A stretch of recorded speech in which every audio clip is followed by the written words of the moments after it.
Welcome back everyone to my Let's Play of Dragon Warrior 4 for the Nintendo Entertainment System. Last episode, we started adventuring with Nara and Mara, two sisters who were trying to avenge their father Edgar, who was an alchemist, who was betrayed by one of his pupils, Balzack. I did a little bit of level grinding between episodes. I got both sisters up to a level 4. Mara, the dancer, she levels a little bit faster than her younger sister Nara, the healer. Other group, but basically I got the armor that I needed last episode, and I ended up buying Mara a boomerang. So here we are at Kievs. This is the sisters' hometown. I heard enough rumor on the way here. The new king of Kievs has allied himself with the evil.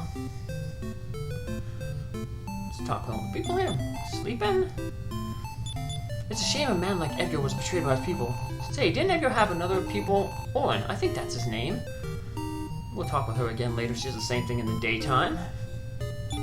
Rumors Edgar failed to make gold, but he made an extraordinary discovery. Ah, the secret of evolution, that's it. The new king of Kievs' taxes is very severe. I have to work every day late. Grumble, grumble. Like the Goliath in Legend of Zelda. Give him some meat. The enemy bait. And this we find out is our old house. Now reads the signpost. The house of Edgar, alchemist. You check this jar. We find some life force nuts. We will be giving them to Nara. Nara is really terrible with hit point gains, especially later on in the game. So, and here we have a friendly slime who says that Orin used to be able to break locks. Treasure chest, unfortunately, is empty. I wonder if the slime took the treasure. We got a little puppy in the back here. We'll learn more about him during the daytime. So, pup. Yeah, he looks happy. Now, the good thing about this is you can go into this village and rest for free at the inn. So this is a good place to, do some level grinding. But like I said, I wanted to get Mara the boomerang. So she actually has an offensive weapon. She has like the blaze spell, but she doesn't have a whole bunch of MP to cast it, so it's good to get her a weapon finally. This is the village of Kievs. You must be Edgar's daughter. You're back. That horse follows him around, tilling the field. This says the same thing, but we'll get what it last said. He was terribly injured too. Where is he now? We'll learn where he's at in just a little bit. Some of these other people have some information on Orin. How long has it been since Edgar died? The stray puppy Nara took in the back has grown up. Hey, it's you, Nara. Isn't it nice to be back in your hometown? And we'll want to eventually buy feather hats for all our characters, and they'll also get a chain sickle then for Nara. I'm going to buy some antidote herbs here, because there's some enemies coming up in the next dungeon that can poison us, and Nara doesn't learn the antidote spell for a while, so... There's the puppy. It sees us and it greets us and it runs toward us. I despise Balzack. He became Edgar's pupil to steal his mention. By the way, this is the secret. Orin, Edgar's other pupil, is hiding in the cave west of this village. Orin may know Balzack's whereabouts. So we're going to head to that cave over to the west. And it actually is a pretty hard cave, especially for the sisters, because they're just like magicians. They're not, really powerful. So, the first goal that we're going to do in this cave is we're going to kind of go straight to find Orin. And then Orin's going to join our party. He'll be like an NPC like how Healy was back in Chapter 1, or even like how Strom and Laurent were in last chapter with Talon. So we won't be able to control him, but he's really powerful. He has a lot of hit points. He has an iron spear, so he can pretty much one-shot most enemies. So we're going to go try to get to him real quick to grab him, and then we'll just escape the this cave here, and then we'll come back and finish off the stuff we need to do in here, because we have to find an item in here that'll, it's not necessary, but it's really important to, it helps make the boss, the final boss of this chapter, manageable. So these are those demon toadstools we ran into back in chapter 2. They can poison you. Also, there's an enemy outside, Angel Head, like a little mini dragon. They can poison you as well. So that's why we wanted to grab those antidote herbs, just to be safe. So we have these thing called elevators here. We're going to learn a little bit about them. There's a merchant guy up here that we're going to talk with. And he's going to... You've come to this cave looking for the Sphere of Silence, haven't you? I've come from Mara. I think you'd better give up. I just can't find a way downstairs. So, that's because there is no staircases in this, there's no staircases in this, dungeon.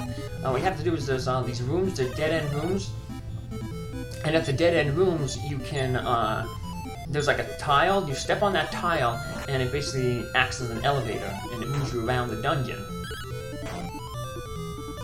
So you have a new enemy, the Lava Doll. Even though they're named a Lava Doll, they are susceptible to Mara's fire spells. Mara is like an offensive mage like Bray was, but where Bray specialized in ice magic, Mara is going to specialize in fire type magic. Mara is also going to be more of an offensive caster than Bray. Bray had quite a few like support spells, and you actually get some like more support spells like the By Kill, which doubles your attack power. Where Mara doesn't get that, she gets more of a straight up attacking. She's kind of like a like I said, she's a fire mage. She actually knows the big dragon spell that turns her into a dragon to breathe fire. Where Bray, like I said, he can be more of a support mage with his like surround spells, By Kill spells. So we're going to skip that area right there. There's a treasure in there. But like I said, we want to go right to Orin real quick. Because once we get Orin in the party, he will basically, the party will basically become almost like Chapter 2's party, where Orin will be filling the role of Alina, the heavy attacker. Nara is filling the role of Christo, the healer who can also attack. And then Mara is more the offensive mage like how Bray was. So this chapter is going to pretty much resemble Chapter 2 in a sense. Party competition once you get Orin. So there's these elevators. I'm just gonna hop on this guy real quick. It takes us down a level. And we're gonna find another one there pretty quickly over to the left. Now to get all the treasure that we want to get, we'd want to head to the south there. But like I said, we want to get Orin real quick.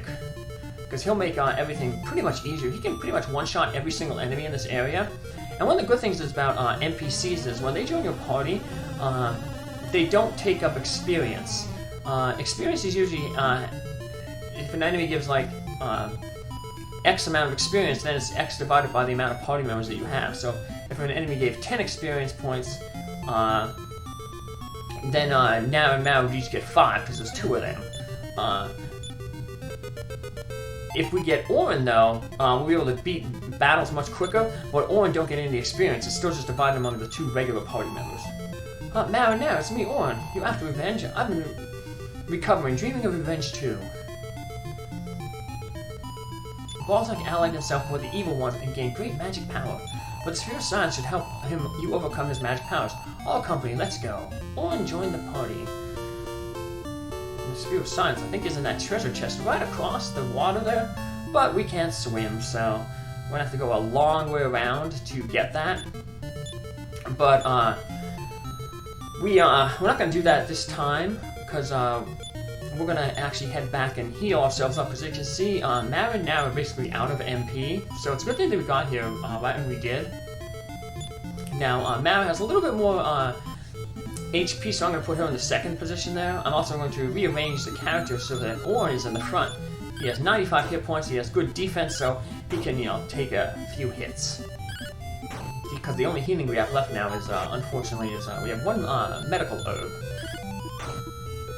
So Mara and Nara's, their defense is pretty much the same. I think Mara's actually has a little bit higher defense because she has a little bit better agility.